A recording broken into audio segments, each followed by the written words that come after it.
Bohemian Rhapsody. O significado oculto em Bohemian Rhapsody. 5 minutos e 55 segundos. Disseram que isso era tempo demais para uma canção. Mas quem falou isso ignorou a genialidade de uma das maiores bandas de todos os tempos. Com apenas uma música, ela é capaz de te levar da melancolia à euforia num espetáculo fascinante e misterioso que narra uma angustiante história digna de um filme. Eu sou o Guilherme e hoje vou decifrar Bohemian Rhapsody da banda Queen aqui no canal Decifra Hits.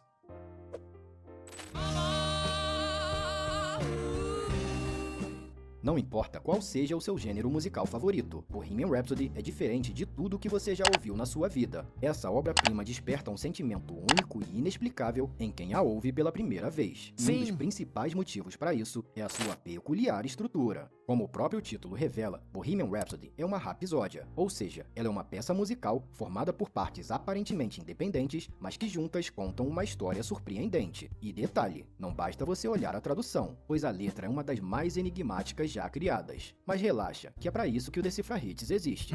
Fica bem mais fácil entendermos a letra se visualizarmos Bohemian Rhapsody como uma peça de teatro ou como uma clássica noite de ópera, assim como sugere o próprio título do álbum. Podemos dividir a música em 6 atos, onde cada um traz uma progressão instrumental que combina perfeitamente com a história contada na letra, revelando os mais profundos medos e segredos do genial e excêntrico vocalista da banda, Freddie Mercury.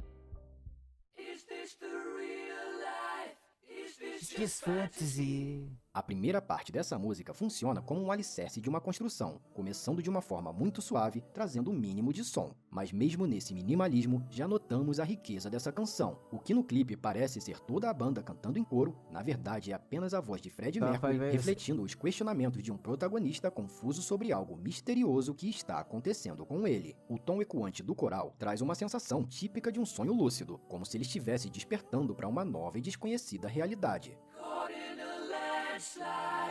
Escape from reality. Essa realidade é inevitável, porém tão assustadora que ele se sente encurralado e pressionado como se algo tivesse desmoronado sobre si. Mas no fundo, ele sabe o que precisa fazer: abrir os olhos e encarar a sua nova realidade. Look up to the skies. Porém, ainda lhe falta coragem para isso. Então, o sentimento de desamparo e impotência o consome ao lembrar que ele é apenas um ser humano comum, que tem altos e baixos e que possui uma vida tão frágil e passageira como a de qualquer pessoa. E é justamente por isso que ele reconhece sua insignificância diante da implacável força da natureza. Aqui representada não só pelo vento, mas também pela morte, o que nos leva para o segundo ato.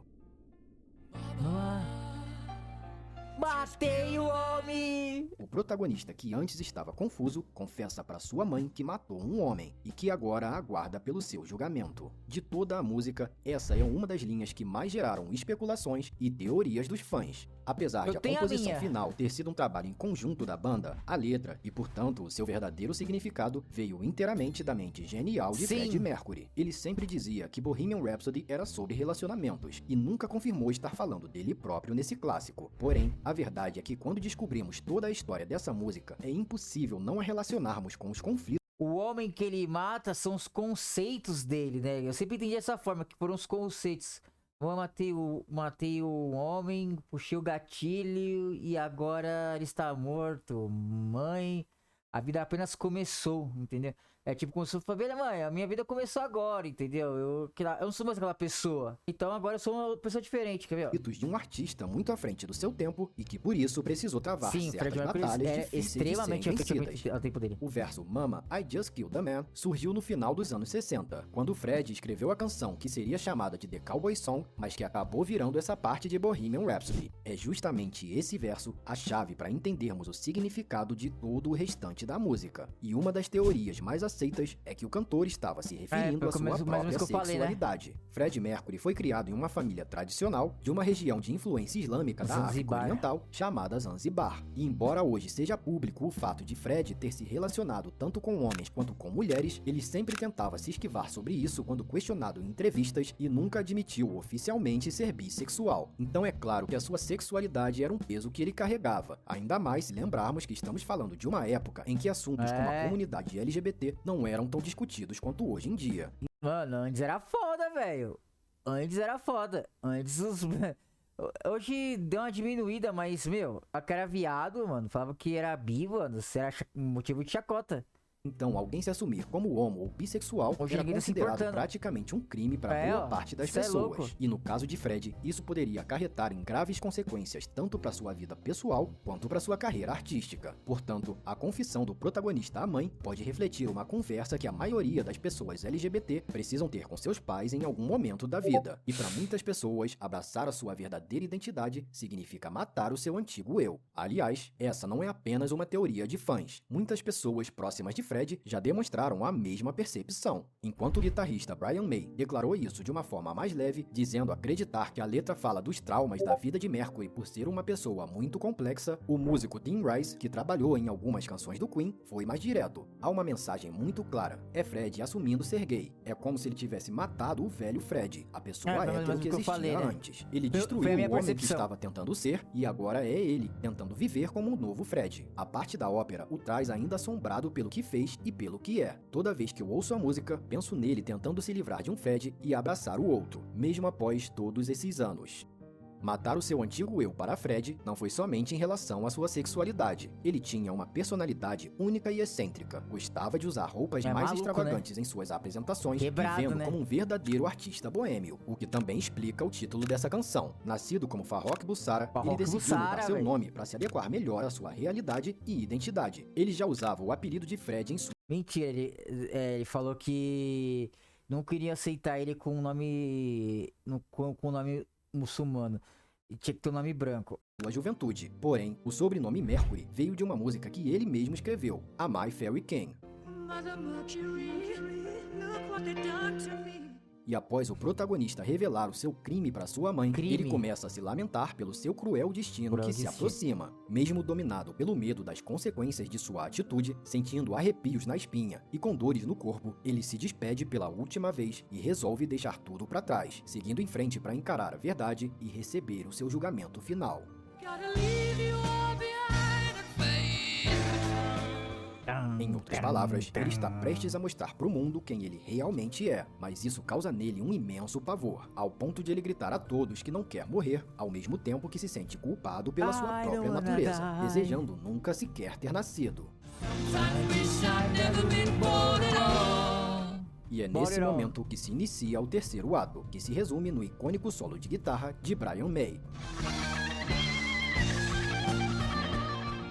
Esse solo traduz a explosão de sentimentos do personagem e representa a passagem de um estado de ser para outro. Além disso, ele marca a transição para uma das partes mais marcantes e enigmáticas da música, a ópera. À primeira vista, essa sessão pode parecer um monte de palavras sem sentido, mas Fred era um grande fã de ópera e sabia muito bem o que estava fazendo. Aqui, a narrativa da história continua, e podemos visualizar esse trecho como a chegada daquilo que o protagonista mais temia, tanto em vida quanto na morte, o seu julgamento. A silhueta de Fred contra a luz do palco representa o surgimento de um novo homem, que agora é chamado pelo povo de Scaramouche. Scaramouche é um personagem da comédia dell'arte, uma vertente do teatro italiano do século XV. Ele era representado como um palhaço trapaceiro, esperto e também covarde, o que explica o medo de trovões e relâmpagos na linha seguinte, uma analogia ao medo do protagonista pelo seu julgamento. E apesar de fandango ser apenas o nome de uma dança tradicional espanhola, aqui essa palavra traz um sentido bastante sombrio, já que os ingleses usavam a expressão ramp fandango para se referir ao movimento feito pelas pernas de alguém que está sendo executado na forca. Ou seja, estão basicamente perguntando se o protagonista será enforcado. Logo em seguida, é mencionado o nome de um personagem histórico que também desafiou pensamentos conservadores e foi severamente julgado por isso. Galileu, né? Galileu Galilei foi um astrônomo que defendia o fato de que a Terra girava em torno do Sol, e por isso... Aí o cara foi morto!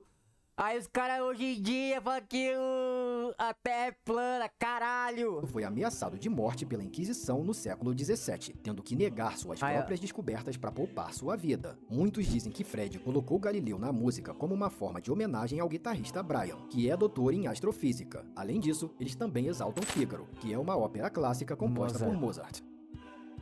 E diante do seu julgamento, o protagonista começa a se menosprezar, implorando por piedade.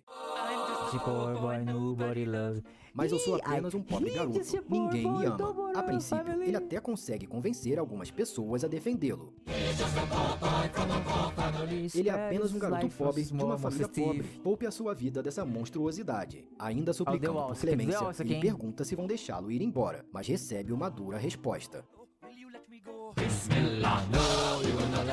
Bismillah, não vamos deixar você ir. Repetida Bismillah. diversas vezes, enquanto ele e seus apoiadores imploram em vão para deixá-lo ir. Bismillah é um termo árabe que significa em nome de Allah, expressão comum do islamismo, religião predominante na terra natal de Fred. Ou seja, ao matar o seu antigo eu e reconhecer a sua verdadeira identidade, além da punição humana representada pela forca, ele também teme sofrer uma punição divina. Beelzebub é um dos 7 príncipes do inferno, segundo o cristianismo. Ou seja, o protagonista sente que o que ele fez foi considerado tão hediondo que ele será amaldiçoado pela eternidade. E é exatamente nessa hora que ele resolve mudar o jogo. Os sons explosivos da bateria e da guitarra Essa encerram parte a é ópera foda. e combinam perfeitamente com a radical mudança de atitude do protagonista. Então você acha que pode me apedrejar e cuspir no meu olho? Então você acha que pode me amar e me deixar para morrer? O apedrejamento é um tipo de punição que ocorre ainda hoje em certas religiões que pregam o amor. Mas Monty aqui Python. ele para de implorar e passa a desafiar com valentia aqueles que estavam o julgando.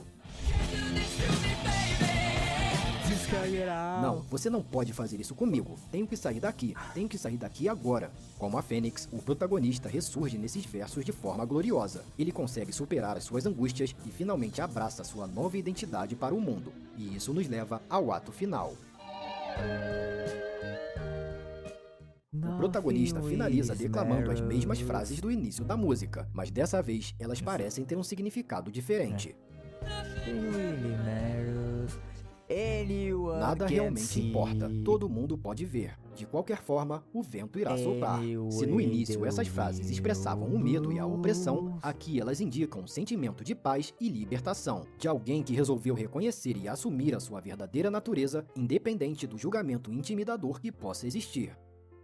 Assim como em qualquer música, toda interpretação é válida, e essa foi apenas uma entre várias possíveis. O fato é que Bohemian Rhapsody não é só uma magnífica obra de arte, mas também uma prova eterna da genialidade da banda Queen e do saudoso e extraordinário Freddie Mercury. Se você assistiu até aqui, deve ter gostado bastante. Quando eu queria ter... Tem certas músicas que eu gostaria de ouvir de novo pela primeira vez. Essa é uma delas. Porque...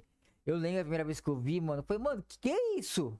A primeira música do Queen que eu vi foi a Bicycle Race, né? Bicycle, bicycle, bicycle. I want you and my bicycle. Aí eu falei, nossa, que diferente. Aí quando o meu amigo colocou, o Thierry colocou essa... Eu fiquei, caramba, que isso, mano? Eu tipo, sabe quando você fica...